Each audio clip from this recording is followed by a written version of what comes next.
DNA as a genetic material and then आपने किया था DNA as genetic material, after that protein as a genetic material.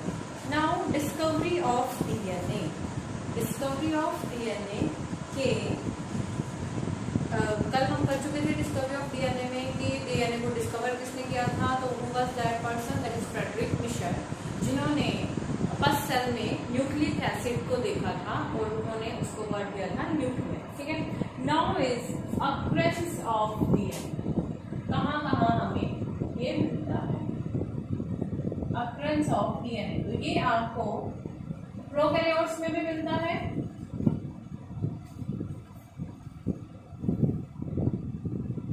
DNA आपको prokaryotes में भी मिलता है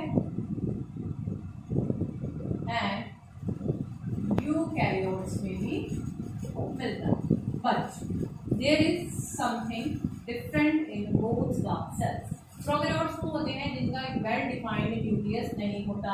यूकैरियोट्स में जो न्यूक्लियस है वो वेल डिफाइंड है, उसकी अपनी खुद की न्यूक्लियर मेम्ब्रेन होती है. ठीक है जी. तो प्रोकैरियोट्स में जो डीएनए होता है वो क्या होता है, सर्कुलर होता है. सर्कुलर डीएनए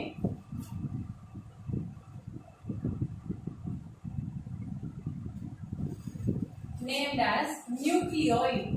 तो जो प्रोकैरियोट्स का डीएनए है जेनेटिक मटेरियल, उसको हम न्यूक्लियोइड बोलते हैं. यहाँ पे और ये लीनियर होता है in the well defined nucleus के अंदर. ठीक है जी. तो यूकैरियोट्स में हमें पता है न्यूक्लियस वेल डिफाइंड होता है, तो उनका डीएनए लीनियर होता है और वेल डिफाइंड न्यूक्लियस के अंदर प्रेजेंट होता है और इसको बोलते हैं न्यूक्लियर डीएनए. ठीक है. It is called nuclear DNA. Done. यहाँ पे सेकेंड में it is not bound by any nuclear membrane. यहाँ पे वेल डिफाइंड न्यूक्लियस ही नहीं है, तो नेचुरल सी बात है ये it is not bounded by nuclear membrane और इसके पास प्रॉपर न्यूक्लियर मेम्ब्रेन होती है. न्यूक्लियर मेम्ब्रेन एब्सेंट, यहाँ पे मेम्ब्रेन प्रेजेंट. ठीक है जी. दूसरा यहाँ पे डीएनए सिंगल मतलब विदाउट हिस्टोन प्रोटीन्स. ये हिस्टोन प्रोटीन्स डीएनए की पैकिंग में मदद करती है. डीएनए की पैकिंग जब होती है उसमें ये काम आती है. तो डीएनए विदाउट हिस्टोन प्रोटीन्स होता है इसमें. ठीक है जी. यहाँ पे विद हिस्टोन प्रोटीन्स, यहाँ पे जो डीएनए है ये विद हिस्टोन प्रोटीन्स होता है. क्लियर? ठीक है. अब बात है कि हिस्टोन होता क्या है. हिस्टोन एक तरह का प्रोटीन है जो कि डीएनए की पैकेजिंग में मदद करता है और इनके पास प्रोकैरियोट्स में एक्स्ट्रा क्रोमोसोमल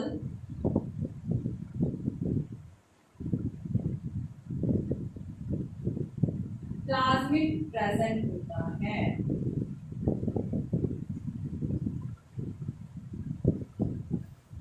इधर नो प्लाज्मिड. यूकैरियोट में वही जो वेल डिफाइंड डीएनए एक बार बॉडी में आ गया वही. ठीक है. तो हमें डीएनए मिलता कहाँ है, प्रोकैरियोट्स में भी मिलता है, यूकैरियोट्स में मिलता है, लेकिन कुछ फर्क है. यहाँ पे सर्कुलर डीएनए है जिसको न्यूक्लियोइड बोलते हैं, उस वहां पे लीनियर डीएनए है और हमें न्यूक्लियस के अंदर मिलता है. यहाँ पे तो न्यूक्लियस वेल डिफाइंड प्रेजेंट ही नहीं होता. ठीक है. यहाँ पे इसकी न्यूक्लियर ही नहीं प्रेजेंट है तो न्यूक्लियर मेम्ब्रेन भी नहीं है. दूसरी बात यहाँ पे मेम्ब्रेन है और प्रेजेंट होती है. ये डीएनए विदाउट हिस्टोन्स होता है और ये डीएनए विद हिस्टोन होता है. और ये जो हिस्टोन होती है ये डीएनए की पैकेजिंग में मदद करती है. ये डीएनए की पैकेजिंग में मदद करती है. Clear? This was occurrence of DNA. Next है कितनी क्वांटिटी में डीएनए होता है. एक सेल में कितनी क्वांटिटी में डीएनए होता है.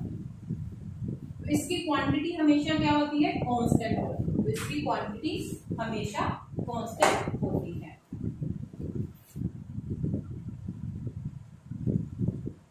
Quantity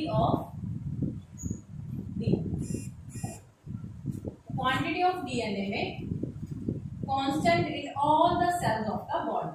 constant in all the cells of body and double हो जाती है ड्यूरिंग सेल डिवीजन, क्योंकि डबलिंग में रेप्लिकेशन होती है तो सेल हमारे पास डीएनए डबल हो जाता है।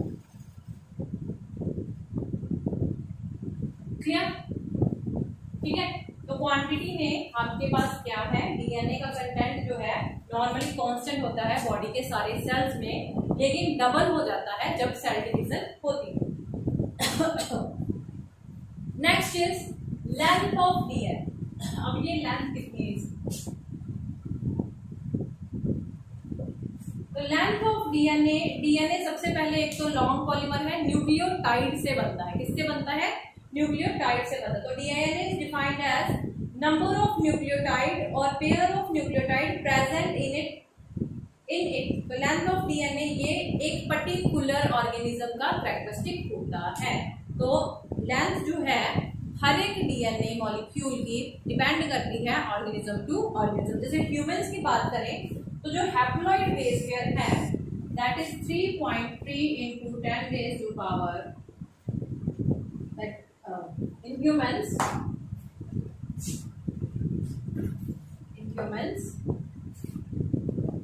Haploid is 3.3 into 10 raised to power 9 base pair. इतने न्यूक्लियोटाइड होते हैं एक डीएनए के मॉलिक्यूल। क्लियर हो गया? तो डिप्लॉइड में फिर कितने हो जाएंगे? नेचुरल सी बात है, आप हैप्लॉइड में this is 3.3 into 10 to power 9 and diploid में यही डबल हो जाते हैं। इकोलाई में it is 4.6 into 10 raised to power 6। E coli क्या है? इश्चरिशिया कोलाई बैक्टीरिया है, उसमें होते हैं 4.6 into 10 raised to power 6 base pair. आपके पास एक वायरस है दैट इज लैम्डाफेज। आपके पास वायरस है लैम्डाफेज, इसमें होते हैं 5850 बेस पेयर। इसमें होते हैं 48502 बेस पेयर। 48502 base pair. ठीक है जी, तो ये एक वायरस है, दिस इज ए वायरस। तो ये आ गया आपका length of DNA. It varies along the organism. तो जिस तरह के ऑर्गेनिज्म होंगे उस पे ये वेरी करता है। एक और है 5 into 174, this is a single stranded virus. इसमें होते हैं 5380 बेस पेयर। जो मैंने पहले लिख दिए थे वो मैंने इस वायरस के लिख दिए थे वायरस के। ओके जी, तो अकरेंस प्रोकैरियोट्स में यूकैरियोट्स में डिफर होंगे। क्वांटिटी कांस्टेंट होती है सारे बॉडी पार्ट्स में, लेकिन डबल हो जाती है जब सेल डिवीजन होती है। लेंथ की बात करें तो एक ह्यूमन में हैप्लॉइड फॉर्म में 3.3 बेस पेयर होते हैं, डबलिंग में डिप्लॉइड में ये हो जाते हैं 6.6 into 10 raised to power 9 base pair. E coli की बात करें तो उसमें 4.6 into 10 to power 6 base pair. और लैम्डाफेज एक डबल स्ट्रैंडेड वायरस है, इसमें होते हैं 48502 base pair. At 5 into 174 it is a single stranded virus और इसमें होते हैं 5380 base pair. Clear? This was about DNA. Now next is structure of DNA. Next is structure of DNA.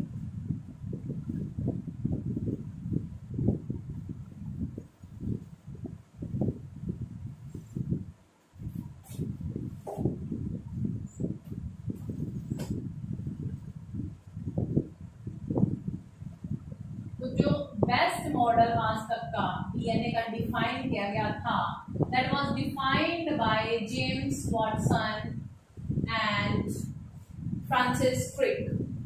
The double helix model of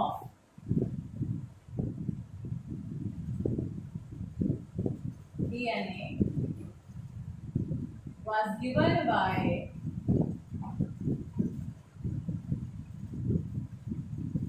Watson and Crick.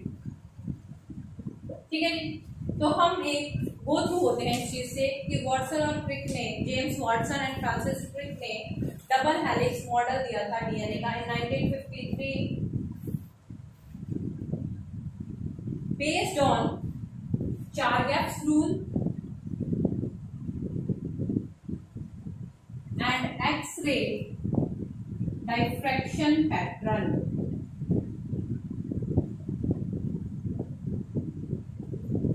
Clear? Based on Chargaff's rule, ये जो model था ये दो चीजों पे based था। तो Chargaff rule क्या है? एल्विन चारगेफ ने रूल दिए थे डीएनए के स्ट्रक्चर के लिए कि जितने प्यूरिमिडिन होंगे हमेशा पिरिमिडिन के इक्वल होंगे। तो purines and pyrimidines are always equal in amount. Clear? तो प्यूरिन और पिरिमिडिन क्या होते हैं ये हम नेक्स्ट में करेंगे। तो चारगेफ रूल्स ने दो चीजें बोली थी, that is A plus G is equal to C plus D always। Means जो भी जितने प्यूरिन है आपके पास उतने ही पिरिमिडिन होंगे। क्लियर? देन दूसरी चीज चारगेफ ने बोली थी, amount of adenine is always equal to thymine. Amount of adenine is always equal to thymine. और तीसरी चीज चारगेफ ने बोली थी, base ratio of A plus T is always equal to G plus C। That is base ratio is constant for a species। constant for species। ठीक है जी? तो ये चीज चारगेफ ने बोली थी। जो मॉडल दिया गया था वाटसन और ऑर्पिड के द्वारा वो एक तो इस रूल पे बेस्ड था, प्यूरिन्स और पिरिमिडिन इक्वल होंगे, जितने एडेनिन होंगे उतने थायामिन होंगे, और नेचुरल सी बात है जितने ग्वानिन होंगे उतने ही साइटोसिन होंगे। तीसरी बात उसने कही थी कि जो बेस रेशियो होगा वो हमेशा कांस्टेंट होगा स्पीशीज में, वो हमेशा कांस्टेंट होगा स्पीशीज में। ठीक है जी? नेक्स्ट जो जिसके बेसिस पे उन्होंने ये मॉडल दिया था, next was is X-ray diffraction pattern. तो इस पैटर्न में क्या था, क्रिस्टलोग्राफी की गई थी, एक technique for determining 3D structure of large molecule. ठीक है जी? तो उन्होंने एक्स-रे डाइफ्रैक्शन से डीएनए के क्रिस्टलाइन पिक्चर्स निकाले थे। तो इन दो चीजों पे हमारा डुप्लेक्स डबल हेलिक्स मॉडल जो है वो आता है, क्लियर? समझ आ गया? स्ट्रक्चर ऑफ डीएनए जो है it was given by Watson and Crick. इस मॉडल को बोला गया double helix model of DNA.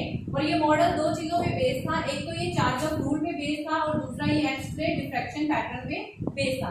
Chargaff rule क्या है? चारगेफ रूल एक्चुअली चारगेफ ने ये रूल दिए थे कि जितना अमाउंट ऑफ प्यूरिन होगा वो हमेशा पिरिमिडिन के इक्वल होगा, दूसरा जितने एडेनिन होंगे उतने ही थायामिन होंगे, और तीसरा उसने बोला था कि base ratio adenine plus A plus G divided by C plus T हमेशा कांस्टेंट होगी हर एक स्पीशीज के लिए, अलग अलग स्पीशीज के लिए ये क्या होगी? कांस्टेंट होगी। ठीक है? तो डबल हेलिक्स मॉडल हम अपनी नेक्स्ट वीडियो में कंटिन्यू करेंगे। Thank you.